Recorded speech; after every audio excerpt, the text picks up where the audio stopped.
South Asia Bangla বৈঠকে সাদর আমন্ত্রণ জানাচ্ছি। আমি মাসকাওয়াত হাসান। আজকে আমরা একটি গ্রন্থ আলোচনা করব।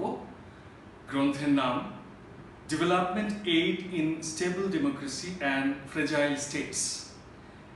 এই বইটি লিখেছেন মঞ্জুরুল কবির। উনি নিউ ইয়র্কের জাতিসংঘ সদর দপ্তরের সিনিয়র উপদেষ্টা।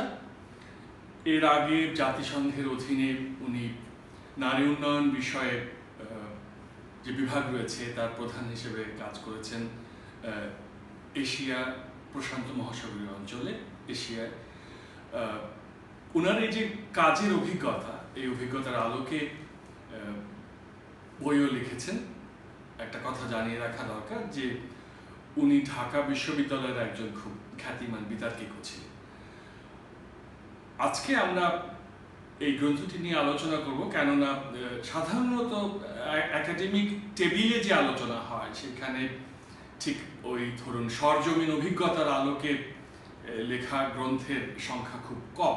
এ কারণে আমরা একটু বুঝতে চেষ্টা করব যে এই যে উন্নয়নশীল বিশ্বে যে অনুদানগুলো দেয়া হয়ে থাকে আন্তর্জাতিক সংস্থার পক্ষ থেকে, সেগুলো আসলেই সেখানকার গুণগত মান পরিবর্তনে কতটুকু কাজে দেয়, বা এই গ্রন্থে উনি সেটাকে কিভাবে নিয়ে এসেছেন। তো মঞ্জুরুল কবির, আপনাকে স্বাগত জানাচ্ছি। অনেক ধন্যবাদ আমাদেরকে সময় দেওয়ার জন্য। প্রথমেই আমি আসলে আপনার কাছ থেকেই এই গ্রন্থের নির্যাসটুকু একটু পেতে শুরু চাইছিলাম, এবং তারপরে এর ভেতরে যাওয়া যাবে। প্রথমে একটি বিষয় আমার কাছে একটু জানতে ইচ্ছা করছিল যে এই যে গণতন্ত্র আমরা যে বলি, এই গণতন্ত্রটা এটা কি একটা প্রতিষ্ঠান নাকি এটা কিছু মূল্যবোধের সমষ্টি? এই ব্যাপারটা যদি একটু স্পষ্ট করে আলোচনা শুরু করা যায়। মঞ্জুরুল কবির, আপনাকে অনেক ধন্যবাদ আমাকে সময় দেওয়ার জন্য। আপনি একটি খুব গুরুত্বপূর্ণ প্রশ্ন করেছেন যে গণতন্ত্র কি আসলে প্রতিষ্ঠান নাকি মূল্যবোধ। এবং আপনি যদি চিন্তা করেন এবং আমরা যদি চিন্তা করি, আসলে এই প্রশ্নের কোনো সরাসরি উত্তর এখন পর্যন্ত রাজনৈতিক বিজ্ঞানীরা পাননি। কারণ আমরা একটা সময় মনে করেছি যে গণতন্ত্র হচ্ছে মূল্যবোধ বা ভ্যালুজ যেটা বলি। তারপরে আমরা দেখেছি যে সেই মূল্যবোধগুলো লালন পালন করার জন্য আমাদের প্রতিষ্ঠানের দরকার, এবং প্রতিষ্ঠানকে আমরা গড়ে তোলা শুরু করেছিলাম। সারা পৃথিবীব্যাপী প্রত্যেকটি দেশেই সেই কাজে এগিয়েছে, এবং একটা পর্যায়ে মনে হয়েছে যে প্রতিষ্ঠানই আসলে গুরুত্বপূর্ণ বেশি। এবং আমরা তখন কিছুটা মূল্যবোধকে উপেক্ষা বলবো না, বাট আমরা আমাদের যে প্রাধান্যের তালিকাতে মূল্যবোধের চেয়ে প্রতিষ্ঠানকে আমরা আগে দেখিয়েছি বা অন্তর্ভুক্ত করেছি। তখন দেখা গেল আমাদের সমস্ত শ্রম, সমস্ত স্বপ্ন সেই প্রতিষ্ঠানগুলোকে কেন্দ্র করে আমরা সমবেত করেছি। কিন্তু সেই স্বপ্ন এবং সেই আকাঙ্ক্ষা এবং ইচ্ছা এবং প্রচেষ্টা যখন প্রতিষ্ঠান কেন্দ্রিক হয়ে গেল, তখন আমরা একটা জিনিস খেয়াল করিনি যে আস্তে আস্তে মূল্যবোধগুলো যেন হারিয়ে যেতে লাগলো। এবং মূল্যবোধ ছাড়া একটা প্রতিষ্ঠানকে আপনি যত শক্তিশালী করেন না কেন, প্রতিষ্ঠান তখন তার হয়তো লক্ষ্য হারিয়ে ফেলে এবং প্রতিষ্ঠান হয়ে যায় মুখ্য, এবং মূল্যবোধগুলো হয়তো গৌণ হয়ে যায়। এবং সেখানেও আমরা আমাদের যে একটা সংগ্রাম চলেছে বিভিন্ন দেশে যে আবার ফিরিয়ে আনা মূল্যবোধগুলো। তারপর আমরা মনে করেছি যে মূল্যবোধই বোধহয় বেশি গুরুত্বপূর্ণ, আবার আমরা প্রতিষ্ঠানকে উপেক্ষা করেছি। এবং এই যে সার্বক্ষণিক একটা দোটানা, প্রতিষ্ঠান আগে না মূল্যবোধ আগে, নাকি এখন আমরা বুঝতে পেরেছি, এবং আমার মনে হয় যে এই বুঝতে পারাটাও হয়তো পরিবর্তন হতে পারে, যে দুটোই গুরুত্বপূর্ণ। এবং কোনটা আগে কোনটা পরে, এটা অনেকটা যে আমরা বাংলাতে ডিম আগে না মুরগি আগে বলি, সেই ধরনের। এবং আপনি বিতর্কের কথা বললেন, এটাও আমাকে তখন মনে পড়ে গেল যে আসলে অনেক কিছুই কোনটা আগে কোনটা পরে এটা নির্ধারণ করা মুশকিল হয়ে যায়। এবং গণতন্ত্রের কাছে এটাই হচ্ছে আমাদের সার্বক্ষণিক একটা সংগ্রাম, যে মূল্যবোধ আগে না প্রতিষ্ঠান আগে। এবং আপনি যদি আমাকে জিজ্ঞেস করেন, আমার ব্যক্তিগত অভিমত হলো, যেটার সাথে অনেকে হয়তো দ্বিমত পোষণ করতে পারে, যে দুটোই সমান গুরুত্বপূর্ণ। কাজে যে কোনো কিছু যদি গড়তে হয় এবং শক্তিশালী করতে হয়, সেটা গণতন্ত্র হতে পারে বা যেটা পুঁজিবাদ হতে পারে, বা যেটা যে ইভেন স্বাস্থ্য ব্যবস্থা, এখন আমাদের কোভিড-19 সময় স্বাস্থ্য ব্যবস্থা একটা বড় প্রশ্নের সম্মুখীন হয়েছে। তখন মনে হয় যে স্বাস্থ্য ব্যবস্থা বলেন, গণতন্ত্র বলেন, সব জায়গাতেই মূল্যবোধ বা আদর্শের পাশাপাশি প্রতিষ্ঠান একসাথে শক্তিশালীকরণের কাজটা করতে হবে।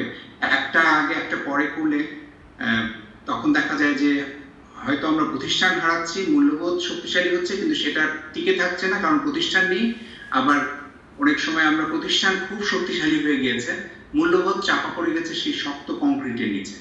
তাহলে মোটামুটি ভাবে যেটা আপনার আলোচনা থেকে উঠে এলো যে মূল্যবোধ এবং প্রতিষ্ঠান এই দুটোর একটি সোনালী গড় প্রয়োজন, যেহেতু এই প্রতিষ্ঠানকে মানুষের জন্য কাজ করতে হবে এবং মানুষের কল্যাণ এখানে মুখ্য উদ্দেশ্য, সেই জন্য মূল্যবোধেরও প্রয়োজন হচ্ছে। এইখানে ধরুন এই যে জনপ্রতিনিধিত্বের বিষয়টা থাকে, সেক্ষেত্রে সংসদের যে প্রতিনিধিরা থাকেন তাদের যে প্রতিনিধিত্বশীলতা এবং তাদের যে দায়বদ্ধতার জায়গাটা, সেটা কিন্তু অনেক গুরুত্বপূর্ণ। কেননা একজন মানুষ নির্বাচিত হয়ে সংসদে চলে যাবার পরে জনগণ কিন্তু সেখানে যেতে পারছে না, তার পক্ষে যে নীতি গৃহীত হবে সেটা উনি করছেন, জনপ্রতিনিধি করছেন। তাহলে তো এই প্রতিষ্ঠানের মধ্যে এই ব্যাপারটা খুব গুরুত্বপূর্ণ যে জনপ্রতিনিধিদের যে ভূমিকা, এই প্রসঙ্গের দিকে যদি একটু আলোকপাত করেন। এটা একটা খুব আকর্ষণীয় আলোচনা আসলে, কারণ এই আলোচনায় আপনি সব পক্ষই ঠিক হতে পারে, আবার সব পক্ষই এক পর্যায়ে বেঠিক হতে পারে তাদের আলোচনা ক্রম অনুযায়ী। এটা এই জন্য বললাম যে আমরা গণপ্রতিনিধিত্বের ব্যাপারটিকে মনে করি যে গণতন্ত্রের অন্যতম প্রাণকেন্দ্র, কারণ গণতন্ত্র তখনই সফল বলে মনে হয় যখন এখানে গণপ্রতিনিধিত্বটা থাকে এবং এটা খুব কার্যকরী হয়। এখন গণপ্রতিনিধিত্ব থাকা মানে যে একটা নির্বাচনী ব্যবস্থা এবং সবকিছু ঠিক থাকলে গণপ্রতিনিধিত্ব ভালো হবে এমন কিন্তু কথা না। যেমন আমি একটা উপমা দিচ্ছি, যে উপমাটা হয়তো পুরোপুরি সঠিক নয়, যে আমরা রান্নার সব উপাদান নিয়ে একটা ভালো যেটা রান্না করতে চাচ্ছি সেটা ভালো হবে, এরকম একজন যদি ভালো পাচক থাকেন উনি হয়তো সেটা নিশ্চয়তা দিতে পারেন। গণতন্ত্র কিন্তু ঠিক সেভাবে আপনি সব উপাদান থাকলেই যে এটা খুব দায়িত্বশীল এবং জবাবদিহিমূলক ব্যবস্থা হবে সেটা গ্যারান্টি বা সেটার নিশ্চয়তা দেওয়া মুশকিল, কারণ এটা একটা সার্বক্ষণিক সংগ্রামের মধ্যে অনেকটা বলে যে সেলফ কারেক্টিং প্রসেস, নিজে নিজে সংশোধনের মাধ্যমে এবং বিভিন্ন পারিপার্শ্বিক প্রভাবের সংশোধনের মাধ্যমে এটা এগিয়ে যায়। তো আপনি যদি মনে করেন যে প্রতিষ্ঠান গুরুত্বপূর্ণ, কারণ গণতন্ত্র প্রতিষ্ঠান গণতন্ত্রকে সেই প্রাণ এবং দায়িত্ববদ্ধতা দেয়, সেটা যেমন সত্যি, ঠিক তেমনি আবার দেখা যাচ্ছে যে সংসদ বা পার্লামেন্ট বা আপনার হাউস, লেজিসলেটিভ বডিজ, এইগুলো দায়িত্বশীলতা তৈরি করতে যথেষ্ট নয়, যে কারণে সারা পৃথিবীতেই বিভিন্ন প্রতিষ্ঠান জন্ম হয়েছে। কখনো আমরা বলছি যে দুর্নীতি দমন কমিশন, মানবাধিকার কমিশন, জেন্ডার ইকুয়ালিটি কমিশন, এত কমিশনগুলো হয়েছে এই জন্যই যে শুধুমাত্র বিচার বিভাগ, সংসদ এবং শাসন বিভাগ, এই তিনটি মেইন যেটা আমরা বলি পিলার অফ স্টেট, সেইগুলোই যথেষ্ট হয়নি মানুষের আশা আকাঙ্ক্ষা এবং জবাবদিহিতার যে আকাঙ্ক্ষা সেটাকে পূর্ণ করতে। তখন দেখা গেল যে অনেক ছোট ছোট আরো ইনস্টিটিউশন, যেগুলোকে কোনো দেশে হয়তো সাংবিধানিক সংস্থা, কোনো দেশে আইনগত সংস্থা, কোনো দেশে শুধুমাত্র প্রথা বা কনভেনশনের মাধ্যমে তৈরি হয়েছে, সেগুলোও দরকার ছিল। সো আপনি যদি যে কোনো দেশের কথা ধরেন, যে প্রথমে যখন একটা দেশের স্বাধীনতার পরে সাংবিধানিক সংস্থার মাধ্যমে মেইন যে প্রাণকেন্দ্রিক প্রতিষ্ঠানগুলো গড়ে ওঠে এবং তারপরে সেই দেশগুলো অনুভব করে যে ওই প্রতিষ্ঠানগুলো যথেষ্ট নয় জনগণের আকাঙ্ক্ষা এবং জনগণের যে জবাবদিহিতার যে আকাঙ্ক্ষা সেটা প্রমাণ করে, তখন দেখা যায় যে আরো অনেক ছোট ছোট প্রতিষ্ঠান বেড়ে ওঠে। এই বেড়ে ওঠার প্রসেসে যে সম্পর্ক কি হবে সংসদের সাথে, এই প্রতিষ্ঠানগুলোর সম্পর্ক কি, জনগণ কোথায়, এবং জনগণ আপনি যেটা বললেন যে নির্বাচনের পরে তো জনগণ আর ওই প্রতিষ্ঠানগুলোতে যেতে পারে না। এখন আপনার প্রতিষ্ঠান যাকে আপনারা নির্বাচন করছেন উনি ভালো হলেই কি এই সমাধান হয়ে যায়? না, তাও হয়নি। দেখা যাচ্ছে অনেক খুব ভালো ব্যক্তি এই ধরনের সংস্থায় নির্বাচিত হলেও অনেক সময় জনগণ পৌঁছাতে পারে না, যে অ্যাক্সেস বা আমরা বলি যে প্রবেশাধিকার, সেটা সরাসরি হতে পারে, পরোক্ষভাবে হতে পারে, সেটা কিন্তু অটোমেটিক না। তো দেখা যায় যে এটা প্রতিনিয়ত, যে কারণে আমরা আবার বলি স্থানীয় সরকার দরকার, কারণ আমরা তখন বুঝে গেছি যে জাতীয় পর্যায়ে একটা সাধারণ মানুষের, সে হয়তো একটা গ্রামে থাকে, পৌঁছানো সম্ভব না, তার কাছে সরকার হলো স্থানীয় সরকার। তো এবং সেই সময় তখন আবার প্রশ্ন আসে স্থানীয় সরকারের সাথে জাতীয় সরকার বা সংসদের সম্পর্ক কি। তো এই জিনিসগুলো, সেই জন্য আমি যেটা বলি যে এই গোটা বিষয়টা একটা সার্বক্ষণিক সংগ্রাম, এবং সেখানে সবসময় এক ধরনের টেনশন কাজ করতে থাকে। এবং এটা শুধুমাত্র আপনি কিন্তু কোনো একটা দেশ বা মহাদেশের দিকে দেখলে দেখবেন যে ব্যাপারটা শুধু সেই দেশ বা মহাদেশের না, এটা সব অঞ্চলের সব দেশেরই একই রিয়েলিটি। প্রথমে আমাদের মনে হতো যখন আমরা নিজেদের গণ্ডিতে পড়াশোনা করেছি বা গবেষণা করেছি বা কাজ করেছি, মনে হচ্ছে এটা বোধহয় এই পার্টিকুলার দেশের সমস্যা বা রিজনের সমস্যা বা অঞ্চলের সমস্যা। এখন আপনি যখন সারা পৃথিবীর দিকে তাকান, সব জায়গায় একই সমস্যা, সেটা Europe, Africa, America, Asia, Latin America, সব জায়গাতেই গণতন্ত্রের যে সংগ্রাম এবং গণতন্ত্রকে perfecting the democracy and union, এই জিনিসটা সব জায়গাতেই উপস্থিত, বিভিন্ন ধরনের ফর্মে, কোথাও কম কোথাও বেশি।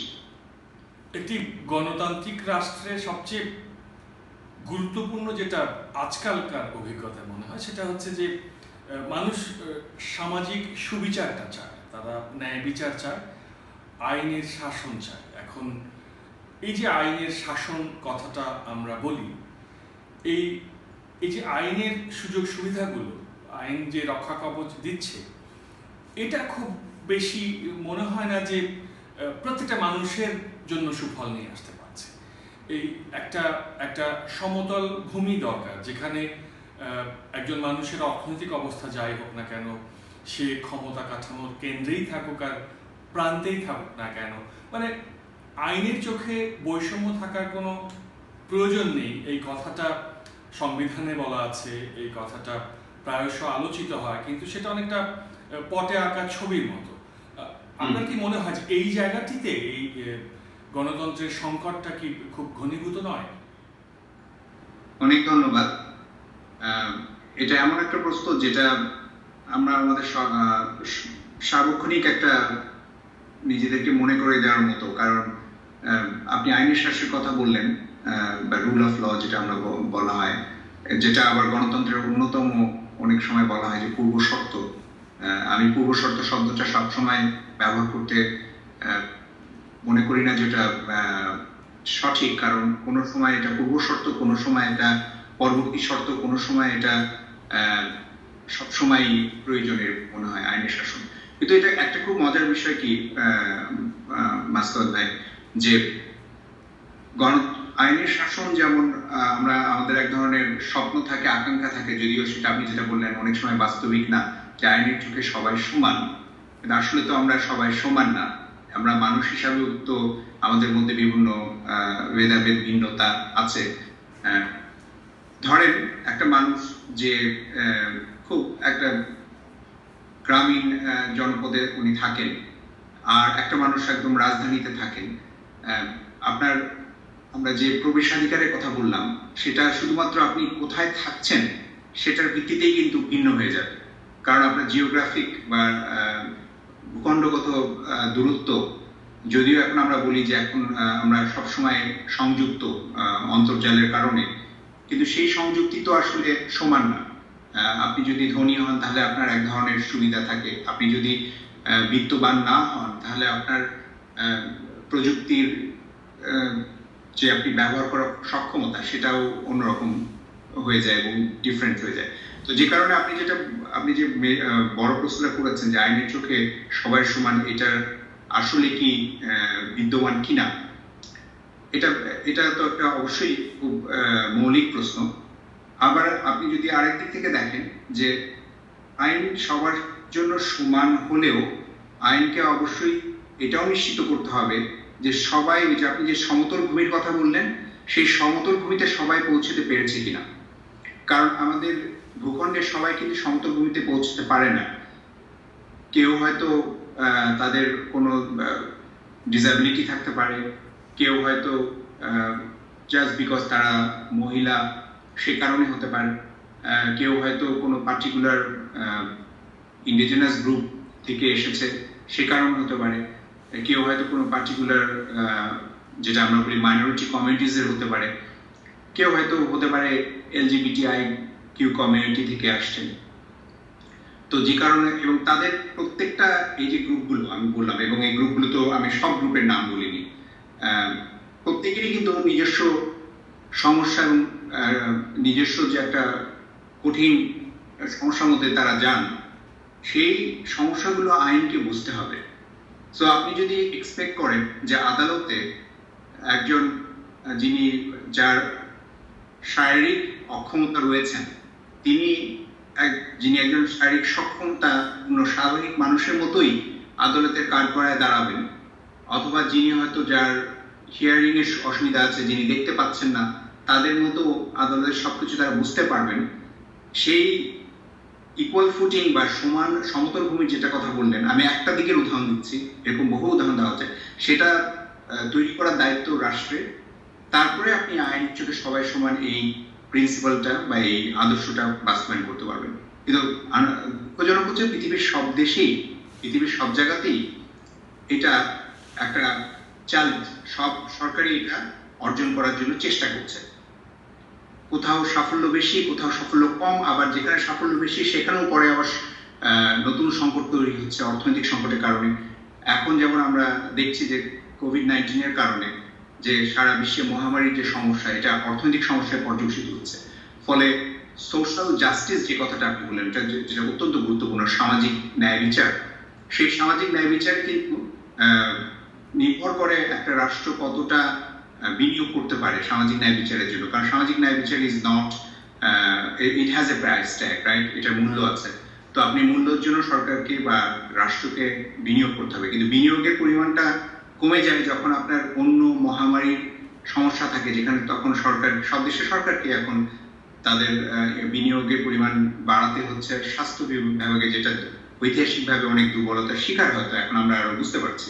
তো যেটা কারণে কোনো এক জায়গা থেকে বাজেট বা যে সরকারি যে ব্যয়ের যে পরিকল্পনা থাকে, সেখানে এখন আপনাকে কমাতে হবে বরাদ্দ। এই বরাদ্দটা কোথা থেকে কমাবেন?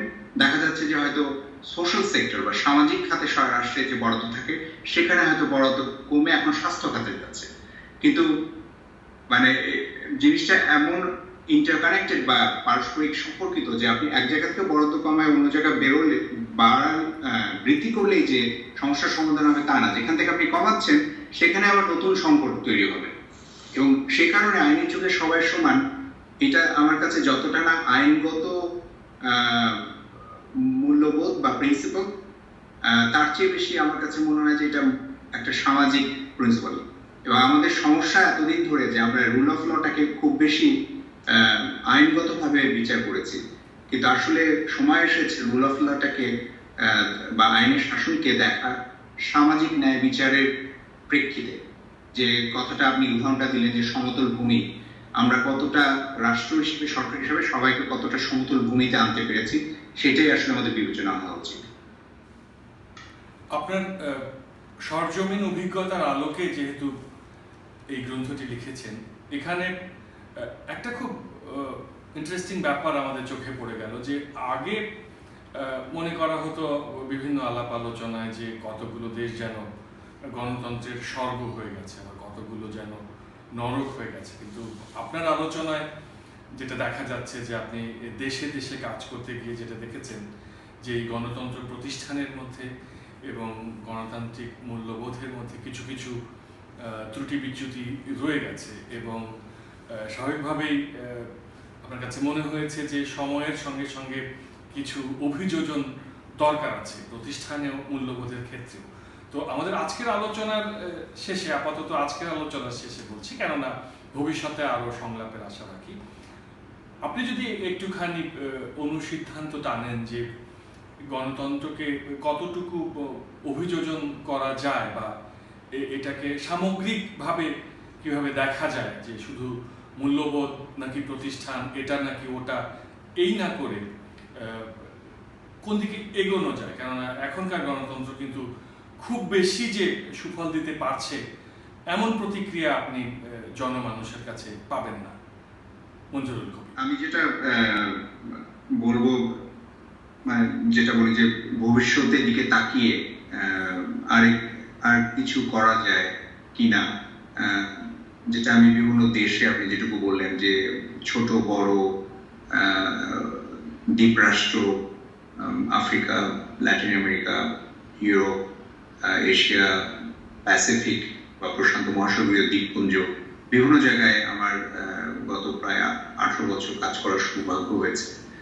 এবং আমার যেটা মনে হয়েছে, বিভিন্ন জায়গায় বিভিন্ন শাসন কাঠামোর অধীনে কোথাও গণতন্ত্র, কোথাও রাজতন্ত্র, কোথাও গণতন্ত্রেরই হয়তো রাষ্ট্রপতি শাসিত ব্যবস্থা, প্রধানমন্ত্রী শাসিত ব্যবস্থা, কোথাও আবার আপনার রাজতন্ত্রের মধ্যেই একটু অন্য গণতান্ত্রিক চর্চাও নতুন করে ইভলভ করেছে। তো বিভিন্ন ধরনের পরীক্ষা নিরীক্ষা দেখার সৌভাগ্য আমার হয়েছে। একটা জিনিস মনে হয়েছে যে বড় গণতান্ত্রিক যে কাঠামো, এবং বেশিরভাগ রাষ্ট্রেই যে কাঠামোর মধ্যে চেষ্টা করে সাংবিধানিক যে অনুশাসন পরিচালনা করা, সেখানে আমার মনে হচ্ছে যে আমরা গণতন্ত্রকে আসলে একটা ইলেকট্রাল সাইকেল হিসেবে দেখি, মানে ইলেকট্রাল ডেমোক্রেসি, এবং আমাদের নির্বাচন কেন্দ্রিক গণতান্ত্রিক ব্যবস্থা হিসেবে আমরা দেখি। কারণ আমরা মনে করি যে প্রতি 4 বছর, 5 বছর বা 6 বছর, ডিপেন্ডিং অন যে দেশে যে সাংবিধানিক ব্যবস্থা, সেই ব্যবস্থার মাধ্যমে আমরা মনে করি যে যদি নির্বাচনটা ঠিক মতো হয় তাহলে এই গণতন্ত্র মোটামুটি ফাংশনিং। এবং এই যে একটা অনুসিদ্ধান্ত, এটা শুধু আমাদের না, এটা বড় বড় রাষ্ট্রবিজ্ঞানী, বড় বড় চিন্তাবিদ পৃথিবীর বিভিন্ন দেশে এবং আমাদের দেশে এবং আমাদের অঞ্চলে, আমাদের বাইরের অঞ্চলে, এবং যেসব মহাদেশের কথা, পৃথিবীর সব মহাদেশেই আমার কাজ করার সৌভাগ্য হয়েছে, সব মহাদেশেই এই একটা ধারণা। এবং আমি মনে করি যে সময় এসেছে এই ধারণাটাকে কিছুটা হলেও পরিবর্তন করা। আমি বলছি না ধারণাটা ভুল বা এটা ফেলে দিতে হবে, না তা না, আমি বলছি আরেকটু আপনি যেটা বললেন অভিযোজন বা সংযোজন করা যায় কিনা। নির্বাচন হচ্ছে হিসাবের একটা দিক, কিন্তু নির্বাচন আপনি যত ভালোই করেন সেটা হচ্ছে একটা দিনের একটা ঘটনা। আপনি যদি, আমি আবার আজকের উদাহরণ আপনি বারবার টানছি কোভিড-19, কারণ আমরা সবাই, পৃথিবীর সব মানুষই এই ক্রাইসিসের মধ্যে দিয়ে যাচ্ছি, এই মহামারীর সংকটের মধ্যে দিয়ে যাচ্ছি।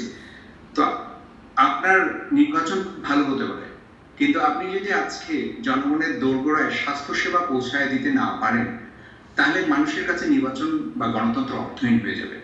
আপনি যদি কোভিড টেস্টিং না দিতে পারেন, আপনি যদি হাসপাতালের প্রবেশাধিকার না দিতে পারেন, আপনি যদি ডাক্তারদের সুরক্ষা নিশ্চয়তা না করতে পারেন, আপনি যদি আগামী 1 বছরের মধ্যে, যে সবাই বলছে তার কম সময়ের মধ্যে ভ্যাকসিন ইনোভেশনের যে চেষ্টা, সেটাকে সম্পূর্ণ করতে না পারেন, তাহলে আপনার নির্বাচন যত ভালোই হোক না কেন, আপনার মানুষের মধ্যে যে ফ্রাস্ট্রেশন, সেটা কমবে না।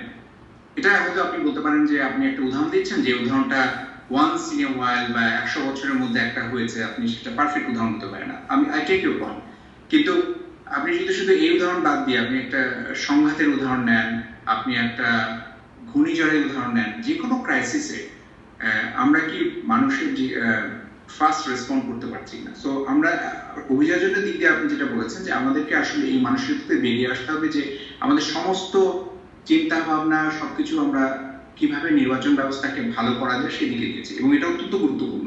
কিন্তু আমরা বোধহয় সেই গুরুত্বটা আরো ইকুয়ালি দেইনি, যে নির্বাচনের পরে আমরা কি দায়বদ্ধতার বিষয়টি প্রাতিষ্ঠানিকভাবে করতে পেরেছি কিনা, আমাদের অন্যান্য প্রতিষ্ঠান আছে কিনা যেটা চেক অ্যান্ড ব্যালেন্স বা একে অপরকে এক ধরনের দায়বদ্ধতার মধ্যে নিয়ে আসে, সেটা করতে পেরেছি কিনা। সো সেটাতে আমাদের ব্যর্থতা আছে সবাই, এবং এখানে কোনো দেশই, কোনো মহাদেশই শতভাগ সাফল্যের দাবি করতে পারে না। অবশ্যই বিভিন্ন ধরনের মডেল আছে, কোনো মডেল কোনো দেশের জন্য ভালো, নির্ভর করে সেই দেশের কত জনসাধারণ বাস করে, কত বড় দেশ, কত ছোট দেশ, কত ধনী দেশ, কত কম ধনী দেশ, সেটার উপর নির্ভর করে অনেক কিছু। কারণ গণতন্ত্র কিন্তু এখানে অনেক বিনিয়োগের ব্যাপার আছে। So it's not a free for all. Like human rights এর কথা আমরা বলি, মানবাধিকারের জন্য কিন্তু আপনাকে বিনিয়োগ করতে হবে। সবার অংশগ্রহণের কথা যখন আমরা বলি, সেটাও অত্যন্ত ইনভেস্টমেন্ট দাবি করে, বিনিয়োগ দাবি করে। তো আমার খুব ছোট দু একটা পরামর্শ দিয়ে আমার দিক থেকে শেষ করব। আমি জানি যে আপনার সময়ের সীমাবদ্ধতা আছে এবং আমরা এই আলোচনাটা আপনি চাইলে আমরা ভবিষ্যতে আরো এগিয়ে নিয়ে যেতে পারি। সেটা হলো যে যেটা প্রথম কথা আমি আবার পুনর্ব্যক্ত করব, যে আমাদের দৃষ্টি দিতে হবে যে কিভাবে দায়বদ্ধতার প্রতিষ্ঠানগুলোকে বড় করা যায়, একইভাবে কিভাবে দায়বদ্ধতার যে মূল্যবোধ সেটাকে বাড়ানো যায়। আর আরেকটা যেটা আমি বলবো, যে এখন খুব বড় সমস্যা হচ্ছে যে আমাদের, আপনি যদি পৃথিবীর ডেমোগ্রাফি বা জনগণের দিকে তাকান, তাহলে দেখবেন যে ইয়াং বা তরুণদের সংখ্যা অনেক বেশি, এবং এত বিশাল সংখ্যক তরুণ সম্প্রদায় তাদের মূল্যবোধের ব্যাপারটি কোন পর্যায়ে আছে, বা তাদের উপরে যথাযথ বিনিয়োগ করা হচ্ছে কিনা, এবং তারা গণতন্ত্রকে কিভাবে দেখছে, এবং তাদের অংশগ্রহণ, এবং সোশ্যাল মিডিয়ার কথা বলা হয়, কানেক্টেডনেসের কথা বলা হয়, অন্তর্জালের কথা বলা হয়, সেখানে আমরা কিভাবে গণতান্ত্রিক মূল্যবোধকে আরো শক্তিশালী করেছি, সেটাও একটা গুরুত্বপূর্ণ বিষয়। কারণ এখন কিন্তু আর মানুষ 5 বছর 4 বছর ধরে অপেক্ষা করে না। এখন মানুষ মুহূর্তের মধ্যে তাদের অভিব্যক্তি আপনার অন্তর্জালের সমস্ত যে সোশ্যাল মিডিয়ার মাধ্যমে প্রকাশ করে দিতে চায়, যাদের সেই অ্যাক্সেস বা প্রবেশাধিকার আছে। আর যাদের নাই, তারাও চেষ্টা করে লোকালি, স্থানীয়ভাবে যে সমস্ত মাধ্যম তাদের জন্য আছে, সেটা লোকাল গভর্নমেন্ট ইনস্টিটিউশন হতে পারে, লোকাল নির্বাচন হতে পারে, সেটা। তো আমাদেরকে এই এক নির্বাচন থেকে আরেক নির্বাচনের মধ্যে যে বিশাল সময়টা, এই সময়টাতে গণতন্ত্রকে সুসংহত করার জন্য বিভিন্ন প্রতিষ্ঠানকে শক্তিশালী করা দরকার, বিভিন্ন মূল্যবোধকে শক্তিশালী করা দরকার, এবং এই সময়টার মধ্যে যে একটা সোশ্যাল কম্প্যাক্ট যেটা বলা হয় অনেক সময়, যে জনগণ, শাসক এবং শাসিতদের মধ্যে, জনগণ এবং যারা শাসনের দায়িত্বে আছে তাদের মধ্যে, এইটা শক্তিশালী করার জন্য, এবং এখানে কি কি প্রতিষ্ঠান দরকার, প্রতিষ্ঠানগুলো শক্তিশালী হচ্ছে কিনা, প্রতিষ্ঠানগুলো যত বিনিয়োগ দরকার সেগুলো আছে কিনা, এবং সেই প্রতিষ্ঠানকে বোঝার জন্য, এবং প্রতিষ্ঠানেরও যাদের শাসিত হচ্ছেন তাদেরকে সেবা করার জন্য যে শিক্ষা এবং সচেতনতার প্রয়োজন আছে, সেগুলো হচ্ছে কিনা, সেইটাতে গুরুত্ব দিতে হবে। এবং ওইটা গুরুত্ব না দিলেই আপনার বিভিন্ন সংকট, বিভিন্ন কনফ্লিক্টের জন্ম হয়, এবং মানুষ তখন ফিল করে যে তারা তো they are not heard, they are not participating, তারা শুনছে, তাদের কথা কেউ শুনছে না। এই যে একটা গণ অসন্তুষ্টি, যে আমাদের কথা কেউ শুনছে না, সেইটা শুধুমাত্র নির্বাচনের মাধ্যমে আর সম্ভব না, সেটা শুধুমাত্র সংসদের মধ্যে সম্ভব না। নির্বাচন, সংসদ এবং সবকিছুই প্রচন্ড দরকার, কিন্তু এক নির্বাচন থেকে আরেক নির্বাচনের মধ্যবর্তী সময়ে বিভিন্ন প্রাতিষ্ঠানিক যে সলিউশন ওরিয়েন্টেড যে সমাধানগুলো, সেগুলোকে আমাদেরকে বড় করতে হবে, শক্তিশালী করতে হবে, এবং জনগণের দোরগোড়ায় নিয়ে যেতে হবে। এবং জনগণের দোরগোড়ায় নিয়ে যাওয়া মানে কিন্তু নতুন নতুন অফিস করা না। এখন এই সমস্যায় আমরা দেখছি, এবং স্কুলও অন্তর্জালের মাধ্যমে হচ্ছে। তো কিভাবে এই অ্যাক্সেসটা বাড়ানো যায়, কিভাবে এই অংশগ্রহণটা বাড়ানো যায়, না হলে এখন যেমন জনগণ সরাসরি যেতে পারছে না নানা স্বাস্থ্য বিধিনিষেধের কারণে, তখন মনে হবে যে সমস্ত বড় বড় সিদ্ধান্ত নেওয়া হচ্ছে, আমাদের তো কোনো অংশগ্রহণই নেই। সেক্ষেত্রে একটা সংকট হতে পারে যে জনগণের অংশগ্রহণকে আমরা নিশ্চিত করতে পারছি সব ক্ষেত্রে, সব দেশে, সব মহাদেশে, এবং সেটার জন্যই এখন আমাদেরকে নতুনভাবে চিন্তা করতে হবে আর কি কি করা যেতে পারে, সেটা একটা সংকটকে সমাধানের জন্য, বাট অলসো আমাদের যে স্বাভাবিক অবস্থায় নির্বাচনের পর থেকে শুরু করে পরবর্তী নির্বাচনের আগ পর্যন্ত কিভাবে একটা খুব নিয়মিতভাবে দায়বদ্ধতার শাসন করা যায়। এবং সেখানে আমরা সবাই জানি যে মিডিয়া থেকে শুরু করে সবারই অংশগ্রহণ এবং গুরুত্বপূর্ণ ভূমিকা আছে, কিন্তু সেই ভূমিকায় কি তরুণরা অংশ নিচ্ছে? সেই ভূমিকায় কি যারা প্রথাগতভাবে অন্তর্ভুক্ত হন না, আমি বলেছি যে minority, indigenous people, person with disability, LGBTIQ, women, এই যে বিভিন্ন গ্রুপগুলোর কথা আমি বলেছি, তাদেরকে কি আমরা আসলে তাদের সাথে আলাপ করছি? তাদেরকে কি আমরা অন্তর্ভুক্ত করছি? তাদেরকে কি আমরা জিজ্ঞাসা করছি যে আপনার কি দরকার, আপনি কি আসলে পাচ্ছেন যেটা আপনার আকাঙ্ক্ষা আছে এবং যেটা আপনার দরকার? কারণ এখানে ডিজায়ার এবং নিড দুইটারই আপনার সংযোগ হতে হবে।